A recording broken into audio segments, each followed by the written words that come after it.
Assalamualaikum warahmatullahi wabarakatuh.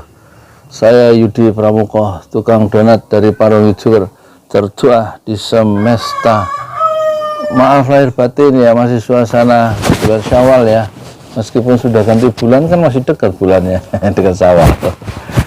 Moga-moga ya taqabbalallahu minna wa minkum, moga-moga Allah menerima amal kita semua ya, baik yang kita lakukan di bulan Ramadan dan juga yang kita lakukan di luar bulan Ramadan.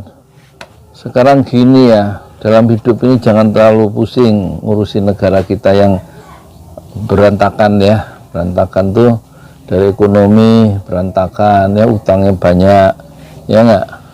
Terus kemarin dana haji kurang 1 triliun, minta ke DPR dan lain-lain. Kok bisa dana haji kurang 1,5 triliun? 1,5 triliun ya. Terus soal apa lagi sih? Soal Habib Rizik ya, yang masih di penjara. Soal sepele, karena sepele informasi kesehatan bisa kena 4 tahun. Terus ngajukan banding dipotong jadi 2 tahun. Kenapa sih harus di penjara sih tokoh-tokoh yang kritis terhadap kekuasaan itu? Bukankah itu sebuah mutiara, bisa mengingatkan kita semua jadi satu perspektif dari pandangan orang lain? Itu kan biasanya kekuasaan itu kan cenderung korup ya. Yang korupsi kan banyak juga apalagi soal infrastruktur itu, bikin jalan, jembatan itu yang masuk ke kantong sendiri berapa? Karena dulu gini ya, Sumitro Djahadikusumo itu Sumitro Djahadikusumo ayah kandung dari Prabowo Subianto, jadi besannya dari Pak Harto. Itu zaman Pak Harto, yang orang mesti takut sama Pak Harto kalau korupsi, itu anggaran pembangunan itu bocor sampai 30% menurut hitungan dari Pak Sumitro Djahadikusumo. 30%. Sekarang bayangkan di masa reformasi ini yang terjadi desentralisasi dan kekuasaan itu, atau ya terdesentralisasi kan anggaran itu, jadi korupsi itu ada di mana-mana. Kalau kata Pak Mahfud, korupsi itu sekarang tidak terkendali ya toh. Coba, nah kalau bikin jembatan itu kira-kira orang-orang yang bergelut di bidang itu ya, proyek itu bersih nggak kira-kira? Berapa persen yang bocor? Contoh yang jalan yang sedang diselidiki itu Bupati Bogor itu Ade Yasin, katanya ada masalah jalan antara Pakan dengan Kandang itu apa itu? Jalan di Bogor aja bermasalah, apalagi jalan-jalan yang di luar yang dibikin di luar ya, jauh dari kekuasaan. Siapa yang ngontrol ya? Ya mungkin TST ya, tahu sama tahu. Dan itu jalan dibikin di mana-mana, kira-kira bocornya berapa saya nggak tahu. Kira-kira ya. Common sense aja, common sense ya. Common sense itu maksudnya, common sense itu Waalaikumsalam. Berangkat. Apa? Oh iya, muter. Bukannya libur. Ngapa cari duit mulu sih? Alhamdulillah lah. Masih kuat, alhamdulillah. Iya, hati-hati ya. Tukang si udah tukang bakwan telur apa itu? Martabak telur 2.000 perak ya. Minggu-minggu cari uang tuh rakyat begitu. Senin, Selasa, Rabu, Kamis, Jumat nggak libur. Harganya 2.000. Ini apa nih? Alas apa nih? Bikin martabak telur tuh pakai apa namanya? Bukan wajan, itunya itu loh. Kulitnya itu, kulit lumpia. Kasih telur yang udah dikocok gitu. Jadi kalau rakyat kudu ngurus diri sendiri ya, tapi kalau orang-orang yang terikat atau terlibat dalam proyek itu lebih banyak dapat duitnya dengan cara yang aneh ya. Itu banyak bocor lah anggaran itu ya. Ya kalau rakyat kan nggak punya akses terhadap kekuasaan, nggak punya akses terhadap anggaran kan. Jadi dia harus berjuang setiap hari cari uang seperti si Uda itu. Nanti sebentar lagi lewat Paslok ya. Pak Rustam itu juga tiap hari cari uang sampai malam. Dari pagi sampai malam. Ya itulah ya, jadi gap itu jarak antara yang kaya dan miskin itu begitu lebar ya. Rata-rata orang-orang kabinet ya, orang-orang pejabat itu kayaknya miliaran sampai triliunan ya. seperti Erik tuh kekayaannya sampai 3,2 triliun, atau Pak Luhut tuh sampai hampir 1 triliun ya. Menteri Agama itu 10 miliar itu dalam waktu beberapa hari, ya kan. Jadi pejabat-pejabat itu memperlihatkan kemewahannya dan kekayaannya yang luar biasa sebagai pejabat dan tidak menunjukkan kesederhanaan hidupnya. Sementara rakyatnya keleleran, kalau dalam bahasa ini. Dalam bahasa apa? Dalam bahasa Jawa itu keleleran, nggak keurus istilahnya ya. Minyak goreng nih misalnya. Minyak goreng. Itu yang saya perlukan untuk goreng depram nih, minyak ayam. Minyak ayam. Saya jualan ayam namanya depram. D-nya itu dakwah, pramnya itu Yudi Pramuko, depram, rajanya ayam. Ini kalau saya masak pakai ini, pakai apa namanya? Apron ya. Ini belinya di Banyuwangi, pesan online. Harganya 50 berapa ya? 51.000 M ya? Ini ya. Bagus ini, jadi apa namanya, customize. Kita bisa pesen nih. Saya pesen 3 ya. 3 jadi 150 berapa? 160 lah. Bagus kan? Minyak, oh iya minyak juga. Kemarin kita pembeli. Jadi yang nggak jujur itu nggak hanya penguasa ya. Nggak hanya orang-orang pintar, rakyat juga nggak jujur. Contoh, kita beli di pembeli pertama minyak curah itu 90.000, 3 jadi 275 kilo apa 5 liter sih, Mi? Satu jerigen tuh, Mi? 5 liter. Terus kita coba cari pembeli yang kedua, harganya sama, ya kan? Tapi ternyata minyak jelantah yang penjual yang kedua, maksudnya penjual kedua, baru dipakai sekali langsung untuk goreng ayam itu hitam minyaknya itu. Tampaknya itu minyak jelantah ya. Ya, tentu mereka punya untung banyak ya dari minyak jelantah yang diolah sehingga menjadi bening lagi, entah dikasih cairan apa gitu kan. Jadi kita nggak berani untuk pakai minyak itu sehingga kita rugi 3 jerigen, 3 kali 5 liter ya 270.000 tuh. Jadi rakyat itu juga banyak yang nggak jujur ya, karena mungkin tekanan ekonomi ya, tekanan hidup ya. Sementara kalau pejabat yang nggak jujur itu karena ketamakannya, beda ketidakjujurannya. Tapi sama-sama tidak jujur dengan faktor yang berbeda ya. Nah, kita ngelihat yang gitu-gitu tuh jangan terlalu pusing ya. Berpikirlah sederhana, bersikaplah sederhana dalam hidup ya. Makanlah dengan cara sederhana, minumlah dengan cara sederhana, dalam menyikapi persoalan-persoalan itu dengan cara yang sederhana.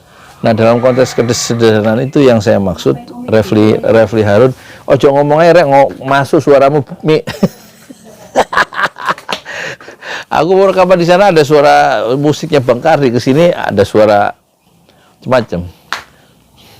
Malam ini studionya studio alami, jadi suara masuk, ada suara ikan, suara burung, suara anak-anak, suara orang nyapu. Itu ada suara orang mulet baru bangun tidur ya kan, Masya Allah, wis masuk macam-macam suara gitu. Nah sekarang untuk Refli Harun itu ngapain dia itu melaporkan tukang fitnah itu ke polisi? Sabar aja, kenapa? Sabar, Habib Rizik aja sabar orangnya. Bukan hanya difitnah, dia difitnah berkali-kali, diancam pembunuhan sampai hampir 14 kali apa 13 kali. 6 anak buahnya ya dari Laskar Front Pembela Islam dibunuh dengan cara keji ya. Dan yang membunuh itu cuma dihukum berapa? Bukan dihukum, divonis lepas ya. Nggak dihukum penjara. Kata hakim divonis lepas, bukan bebas. Kalau vonis bebas nggak terbukti, tapi ini vonis lepas terbukti dia melakukan pembunuhan, kejahatan pidana itu. Tapi karena katanya membela diri dari serangan Laskar Front Pembela Islam, jadi dia tidak bisa dihukum. Tapi yang udah mati 6 dengan 19 peluru di 6 mayat itu ya, ada yang lewat mata tembus ke belakang, ada yang lewat kepala dan lewat dada, terutama dada kiri.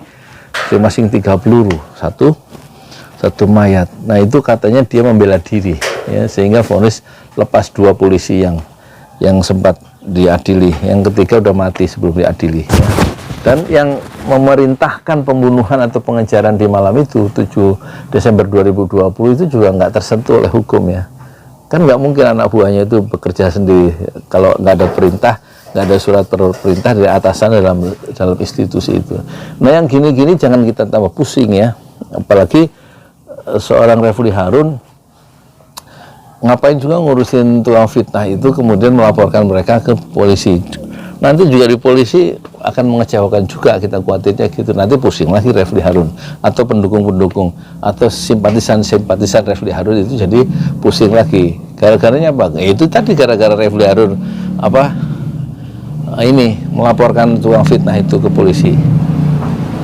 Kenapa? Harusnya gimana? Gak usah dilaporkan. Suara motor kenceng bener ya. Kadang-kadang knalpotnya dimodif lagi anak-anak remaja ya. Macam-macam ya. Di kampung itu motor knalpotnya kenceng-kenceng bener itu. Jadi masuk waktu saya rekaman tuh. Nanti bentar lagi tukang dagang lewat.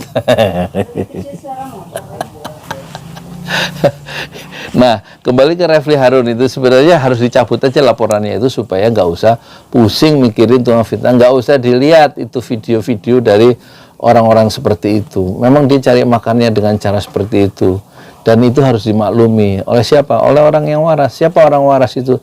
Ya orang-orang seperti Refli Harun itu. Kenapa diurus pakai pengacara segala? Nanti akan kecewa, gitu. Apa sih yang hasil akhirnya ultimate goalnya yang mau dicari itu apa? Supaya mereka masuk penjara? Oh bukan, memberi pelajaran. Ya terus ngapain orang nggak bisa dikasih pelajaran lagi? Pakai semangat Al-Quran menghadapi mereka itu. A'rid anil jahilin. Tinggalkan, berpalinglah dari orang-orang yang jahil itu. Jangan dilayani, jangan diberikan panggung, jangan diberikan satu respon-respon intelektual, apalagi sampai dibawa ke ranah hukum ya, dengan dilaporkan kepada polisi secara resmi. Itu justru yang dicari oleh tukang-tukang fitnah itu, ya kan? Itu masalahnya. Sekarang ada tukang sol sepatu, ya toh, nanti ngomong kocok. Mang sebetulnya sepatu. Nah, sekarang jadi saya kira belum nanti kita ngurusin apa lagi.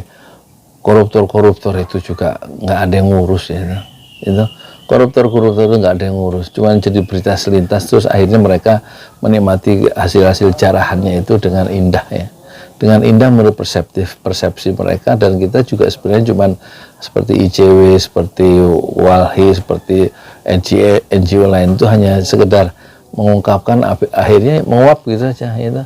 Nah sekarang rakyat tuh harus menolong diri sendiri menurut saya. Contohnya ini, dengan dagang ayam kita kembangkan ini, Depram ini jaringan ayamnya ke seluruh dunia ya.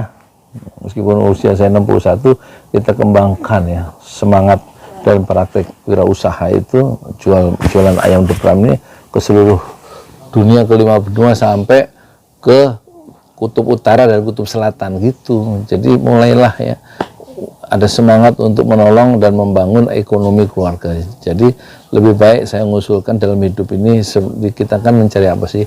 Kan mencari mardhatillah, keridhaan Allah dalam hidup ini. Ibtigha'a mardhatillah. Nah itu soal ekonomi, bagaimana ekonomi diurus sendiri. Jangan ngarepin bantuan BLT dari pemerintah lah. Pemerintah ngarisi BLT cuman untuk apa sih? Seperti apa ya? Karikatif aja gitu, gak menyelesaikan akar persoalan ya. Seperti akar persoalan apa? 72% kalau kita baca buku Paradoks Indonesia karya Prabowo Subianto, di situ ada data 1% penduduk Indonesia, yaitu yang 2,5 juta orang itu menguasai 72% tanah di Indonesia. Itu akar masalahnya, ketidakadilan dalam penguasaan aset ekonomi, aset tanah yang itu harus dirubah oleh kebijakan pemerintah yang sekarang, bukan ngurusin yang lain-lain, bukan ngurusin IKN gitu, bukan ngurusin kereta cepat, ngurusin masyarakat yang tanahnya itu nggak punya tanah gitu loh, maksudnya itu harus diuruskan. Nah sementara sebagian kecil penguasa oligarki atau orang yang punya aset kekuasaan, bukan kekuasaan, yang aset ekonomi yang besar itu justru menguasai tanah sampai 72% loh. Tanah di Indonesia sudah dikuasai oleh hanya 1% penduduk. Kita kan 300 juta kan. Nah, 1% itu hanya 2,5%, 1% itu 2,5 juta, itu menguasai kekayaan tanah Indonesia itu sampai segitu besarnya mayoritas.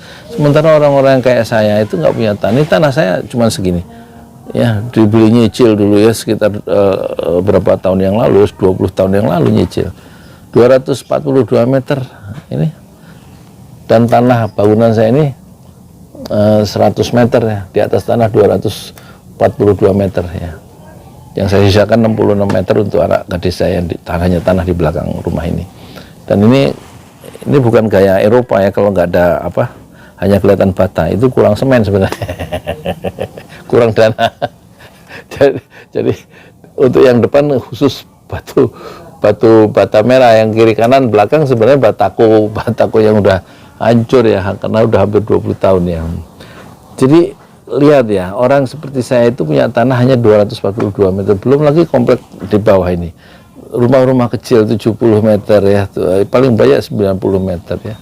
Berdempet-dempet tanpa halaman, sehingga tidak bisa miara ayam, miara kambing nggak bisa karena nggak ada halaman. Sementara orang lain ya, siapa dia? 1% itu menguasai 72% lebih tanah di Indonesia. Itu kan harusnya diatur ya, harus di land reform ya, diatur lagi itu. Harus disita itu tanah-tanah itu, diatur dengan peraturan baru oleh siapa? Oleh penguasa mendatang. Untuk itu loh, keadilan sosial bagi seluruh rakyat Indonesia. Dalam keadilan dalam memiliki tanah nggak punya. Belum tanah-tanah yang diserobot oleh pengusaha-pengusaha. Di depannya adalah preman-preman yang kita lihat juga begitu kan. Ya, menghadapi masalah kita di Indonesia gitu, maksud saya ya jangan terlalu pusing. Yang penting kita bagaimana membangun ekonomi keluarga sendiri, satu. Yang kedua, kita ibtiqa mardotillah ya, mencari keridhaan Allah, dan kemudian betul-betul berpikirlah sederhana ya, berbicara sederhana, dan jangan terlalu seperti ini. Saya usul jangan menjadi filsuf terlalu dini, jangan menjadi pemikir terlalu dini ya, memikirkan negara ini sampai jauh, sampai memikirkan ini itu, lupa ya kalau istri atau keluarga belum beli beras hari ini. Belum masak. Fokus rakyat Maya, membangun ekonomi keluarga, kalau perlu membangun perusahaan untuk keluarga sehingga memotong akar kemiskinan untuk anak-anak kita generasi kedua. Jangan mewariskan kemiskinan.